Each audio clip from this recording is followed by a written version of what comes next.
Our future is one. Here we are, it is late April, almost May of 2020.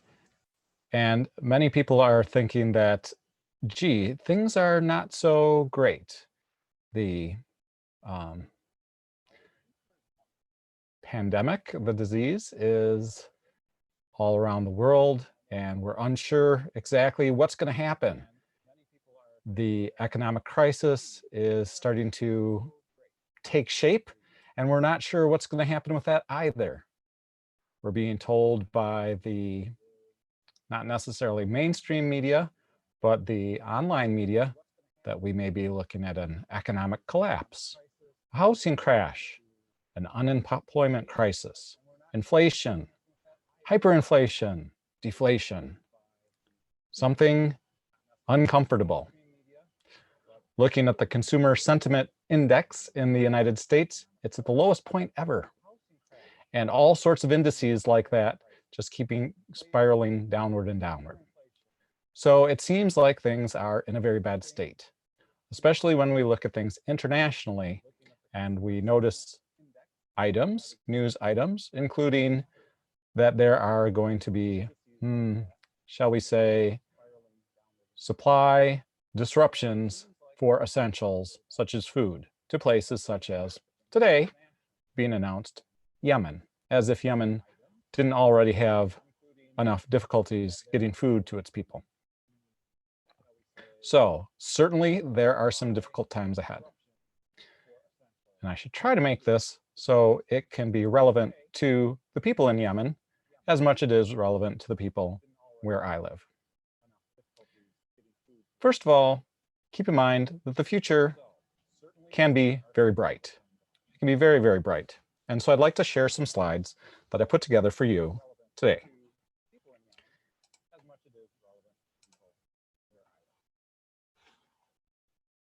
And here we go. Boop, boop, boop.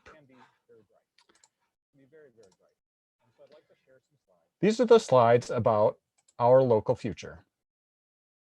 Actually, our future as one, because we are one and we will be one. So this image was the first image taken from the Apollo 8, I believe, spacecraft, which was the first time that humans had went this far away from Earth. They flew all the way around the moon, and on their way back, they saw this and snapped a picture. On the lower part of the screen, you can see the moon's surface, and then you can see Earth, half of it in daylight, half of it in night, mostly blue oceans, mostly white clouds. And this gave us the sense, when we started to see this image, that, wow, we really are one. And we are one in more ways than one. A more recent image taken from, I believe, the Lunar Reconnaissance Orbiter shows a little different perspective. Again, here we can see the moon's surface in the foreground, and we can see in telephoto lens the African continent, the Atlantic Ocean, South America, Europe, and just a smidge of the North American continent. And so let's take a look and talk about what our future is going to be like. Now, I'm not saying this is going to be the future for everyone immediately, but this is the long-term outlook. First of all, the future is bright, but getting to a bright future isn't always the easiest thing. It comes with challenges, and the most important thing is kind of a global re-evaluation of what all is going on. So let's zoom in to where I live, which is in the United States, in the state of Michigan, which is surrounded by these huge freshwater bodies called the Great Lakes.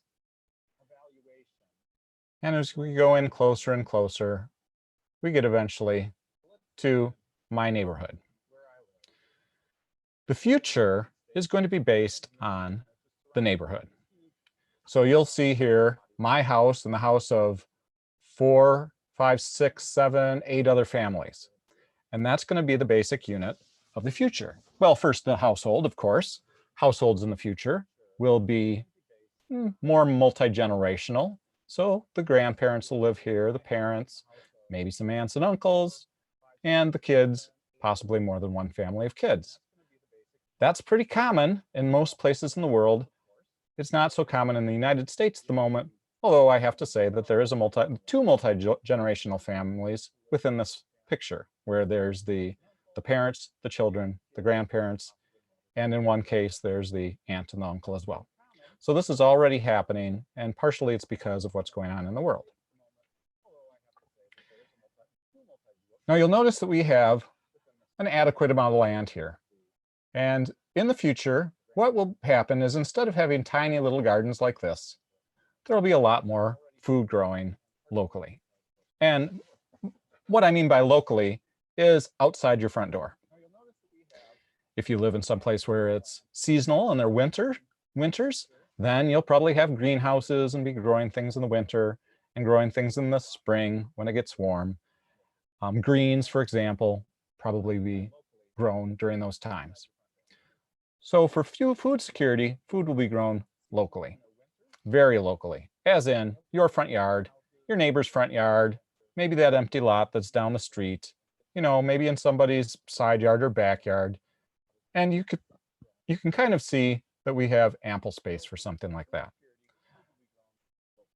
Ultimately, most of the food growing will be sort of gardening, organic gardening, but it'll be really, really artistic. So things will just kind of be scattered around where it makes sense. And one of the words you could look up is the word called permaculture. Permaculture design is a lot about a long-term, as far as gardening is concerned, culture. And that culture is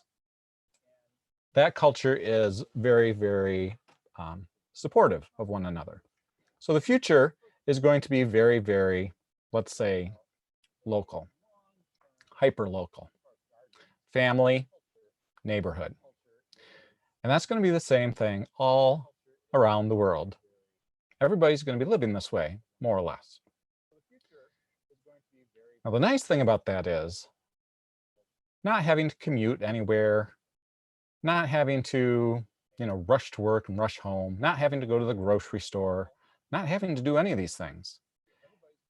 Having a lot more time for yourself and your family and your neighbors and your older relatives and your younger relatives. So that's all good. A lot more happiness because of that. A lot less sickness because of that, because people won't be interacting as much as they're interacting right now globally. A lot less pollution because you won't be burning gasoline, you won't be burning coal. Most likely for heating, when you need heat, you'll either have homes that are very efficient heating-wise, because people will build them that way, or they will modify them so they're very energy efficient. In the winter, people probably in cold regions become a bit more accustomed to wearing a sweatshirt during the winter time, but that's fine. People love their ugly sweaters. I don't have many. So that's kind of what the future is going to be like. Now, decisions are going to be made on the neighborhood level. And for those that have neighborhood associations already, that's basically where it's going to start. The size of these neighborhoods is basically going to be small, somewhere between 50 and 150, because within about that number, you can know everybody. Everybody can know everybody. Everybody can trust everybody. You're going to be making a living together. So you're going to be helping each other. Like somebody needs help moving hay bales, for example, they'll probably all help with that. If everybody needs to help come pick all the tomatoes because the tomatoes are just crazy all at once, and canning them, well, you'll all help with that. If people need help with taking care of the roads, maybe doing a little maintenance or whatever, or putting on a roof, things like that, you'll do that together too. So basically anything that you could do on your own or a typical person could, you'll have your neighbors there and your family to help you with that. and everyone will reciprocate because everybody's in this together, because you all rely on each other. You're all making a living together. Now, of course, certain communities are going to have neighborhoods, I should say. Certain neighborhoods are going to have certain people who have certain skills, or you might have neighborhoods where people are very skilled in a certain type of thing. That's where it comes into buying and selling, so to speak, trade. Let's just call it trade. For example, suppose on my little lot here, let's look at my little lot here again. Suppose on my little lot here, I have scattered throughout, for some reason, because of the sandy soil in Michigan, carrots just grow really, really well. So well, in fact, that there's no way that my neighbors and I can eat all these carrots. Well, then I have carrots which I can provide, trade out to the community. I can trade them to the community just to the south. So if we look on our map here, I could trade them to the community on the north end of this lake. This would be a community right here. I could trade them with the community that's over on this street here. I could trade them with the community, and I should say neighborhood, over here. So I have lots of options. I could even, of course, make my way to the town, which isn't so far. The town's just from here, it's just over here. And there probably be markets, but most likely the markets would be closer. There's a township hall, which is just about here. And so the township hall would probably be a good place for that. There's a mill, an old mill down here. There are various places that might make a good place for a market. It might be a Saturday market, a Sunday market. I don't know. It'd be a market of some sort. And then, of course, the other neighborhoods would bring stuff in as well. So now the neighborhoods would be organized kind of in a community. Most likely this will be around a watershed. Where's the water coming from and where is it going? So you'll notice there's a lake here, and our home, if I zoom in, our home, all the water that falls on this part of the land ends up moving in the direction of, of that lake. And from there, it moves south to this lake, and from there, it moves south to the Big River, and from there, it moves south to Lake Michigan, and from there, it moves to Lake Huron, and all the way out into the ocean. And this is the Great Lakes watershed right here. It actually has an interesting shape. So the organization of the future is going to be first the neighborhoods, and the neighborhoods of 50 to 150 will be organized into communities, probably between 1,000 and 4,000 people. Those communities will take care of the needs that people have that are broader needs. So those could be needs like very specialized schooling, for example. So if people need to learn about, thermodynamics or welding or, whatever the skill is, plumbing, or, most people in the future will know that stuff, but you'll still need an expert, somebody who's really good at those sorts of things. You'll still want certain specializations. There's definitely people that are pretty good at making sure that they know what the soil is doing and they can help you figure out how to grow stuff. Some people really enjoy that. So there's probably going to be people that really do a lot of growing, and you might do a lot of something else. Now, communities, everybody's going to contribute in some way in communities in the future, because that's kind of just what's going to happen. And it's okay that everybody contributes, because everybody gets back from the community. Everybody gets fed. Everybody has a whole place to live. If someone gets sick, there'll be either someone in the neighborhood or in the community or in the broader community, which I don't know what the best name of it is. Maybe we can just call it the new county who will be able to come and help you out. So everybody will have those things taken care of.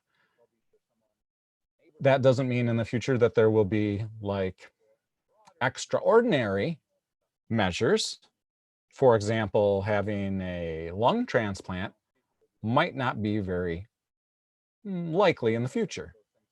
But on the other hand, if people are eating healthier, if they're getting outside a lot, they're getting exercise, if they're not getting infections from other people, then it's kind of unlikely, well, less likely, let's just say, that they'll be susceptible to so many chronic diseases as they are now. So let's take a look at a few more pictures of what this actually looks like on the ground. So we'll go back to the slides. We'll go a little bit further. This is the sort of thing that you might be likely to see outside your front yard, your backyard, your neighbor's yard. So it's not just a forest or a garden, but it's kind of a food forest where stuff just kind of grows and you can go out and eat it depending on the time of the year. At first, when these start first being put in, they might not necessarily look like this, of course. It takes a while for trees to grow and everything. From the top view, it might look something like this. You'll notice it's not really rows. It's not really any particular pattern, but there's plenty of food growing there. You can see all the food that's growing in these raised beds over here, and there's water, and there's paths, and these might be between people's homes. These might be all sorts of different places. Here's kind of another idea where there's lots of different plants, and the plants are growing not necessarily a monocrop, but one row after another in different order. Now, what about the neighborhoods? Well, neighborhoods at first are going to look identical to the neighborhood where people are living right now because they're already built. If there are new neighborhoods, or when neighborhoods kind of become less need to be repaired, they'll probably end up being houses that are closer, gardens that are in between, just all scattered about, very energy efficient. So energy efficient, in fact, that they don't really need fuel in the winter to stay warm. And that can be done by having much thicker walls. Instead of 4 inches or 6 inches, we're talking more like 12 inches to 16 inches, depending on, of course, the place in the world. I'm thinking of Michigan and other places like that. There'll be some places that look something like this, where there's earthen roofs and things like that. But of course, that's not going to be how it is at first. At first, it's just going to be like regular neighborhoods, just like where you're living now. Kids will be happy. They'll be able to see their neighbors. They'll be able to see their community members who are further afield. And there'll be lots of opportunities for kids to interact with kids of different ages. Teachers will be very, very local. So a neighborhood may have a teacher, or it might be you who is a teacher for the neighborhood, or more likely than not, each person who has a certain skill will be teaching the kids what certain skill they have, maybe in coordination with a community-based teacher. Could be a husband or a wife, or somebody else who lives in your neighborhood, or maybe the neighborhood next door, or maybe 2 neighborhoods over. But it's going to be very, very, very local. People are going to be able to walk pretty much everywhere that they need to get whatever they want. So this is kind of the vision of the future. And most people, when they think of the future and they think of a really good vision of the future, they think of some techno utopia, so to speak. But that's not the direction we're heading. We're heading into a direction where everything's are getting better, where people are happier, where they don't have to be in a car, where they don't have to travel for work, where they don't have to worry about food coming from a far distance, because the food, they already know where the food comes from, because it's right there. Now, this isn't to say that every place in the world is going to be exactly the same. Obviously, in very, very dry climate areas, there might be people who move from place to place and live in different places throughout the year. In the far north, it might be very different. In the far south, near the equator, might be very different. One of the things is quite true about our current world that we live in is that we have already way too much stuff. I mean, if I just look up at my shelf here, I have about 1,000, maybe 2,000 books on the shelf. Way too much. How many of those am I reading right now? 0. Why are they here? I mean, everybody should have access to those books. It's not really fair to everybody in the neighborhood that they don't have access to those. There'll probably be a lot more libraries in the future, and they won't be all that huge necessarily, because who wants to really walk 5-10 miles or ride the bike or however you want to get there to get the books that you need? There'll probably be a lot more local stuff, a lot more easily accessible, a lot more sharing of these sorts of things, Because why am they sitting on my shelf locked in my house? Don't know. Yeah, so as we think about the future, let's turn to the concept of the people in Yemen. Okay, so that's a little bit more complicated. For the people in Yemen, there's a lot of things going on there. Right now, not just in Yemen, but all throughout the world, there are areas where there's just not enough food growing to support the people. And it doesn't really matter if it's a rainy year or a dry year. There's just not enough food there to support the people. These areas have exceeded their carrying capacity. In other words, the number of people there is way more than the land can support. So there's two possibilities, and both of them are probably going to happen. A lot of it's going to depend on what we decide to do in the short term. One possibility, which is already starting to show up, is that the food is just not going to get there. And if the food just doesn't get there, either because of supply issues or because of distribution issues, then people are going to diminish, shall we say. There's going to be fewer people in the future. That doesn't mean all at once. It could be just a few percentage points per year, but there's going to be fewer people in those areas. Now, what we've seen in the past decade or so is that people move out of these areas. If you think of Syria and all the people who have moved in the direction of Europe, when there's no food, people move in the direction of the food. So we can expect that wherever there is not a lot of food, people are going to move in the direction of the food. That means people who are in the cities, for example, well, a lot of food can grow in cities, but in super built up places like metropolises like downtown New York City, Manhattan, I think the amount of food there might be limited.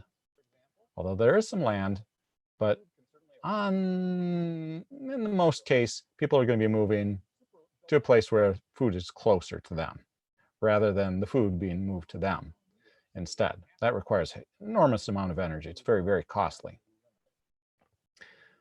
So one possibility with people in Yemen, of course, is they're going to move, but they have very limited ability. If you've ever looked at that peninsula, there's not a lot of places to go. They could go into Saudi Arabia. It's really too far to go. So another possibility is that people come in and they help the people who are there learn how to grow food.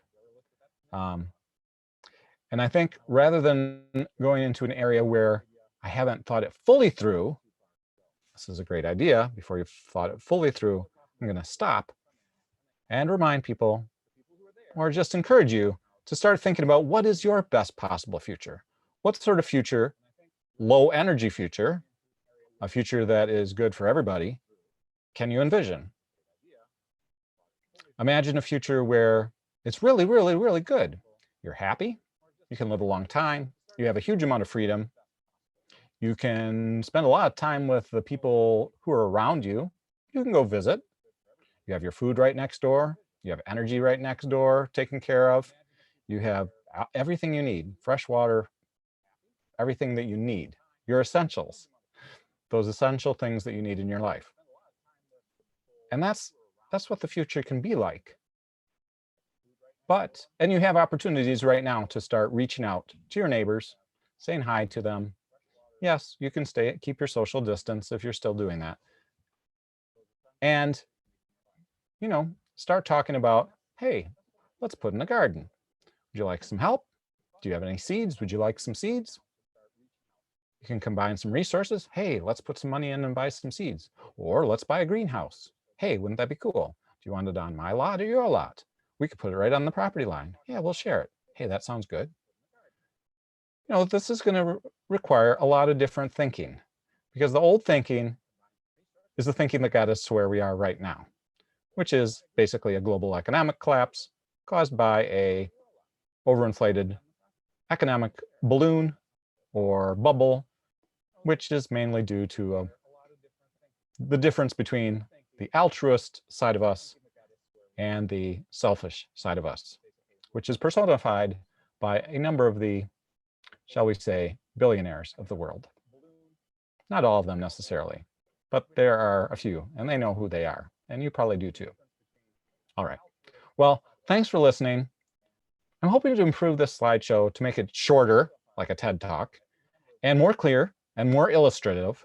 But I would suggest, if you're interested in what the future is going to be like, take a look at some of the things that are being done in eco-villages and permaculture circles. And maybe look up Albert Bates, who is a permaculturist and eco-villagist who, from the early 1970s, spent time at the farm in Summertown, Tennessee, which is an intentional community. We're going to have pretty much all intentional communities in the future.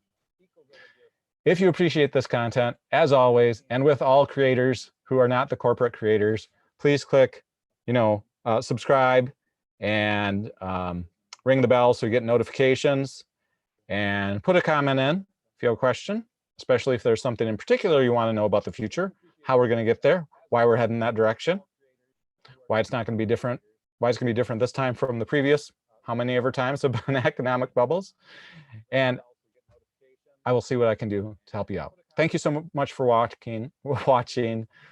Stay strong. Remember, truth, what does it go? Truth is power, but only if shared. Love is power. Oh, I can't remember it. I got to work on that. Take care. Bye-bye.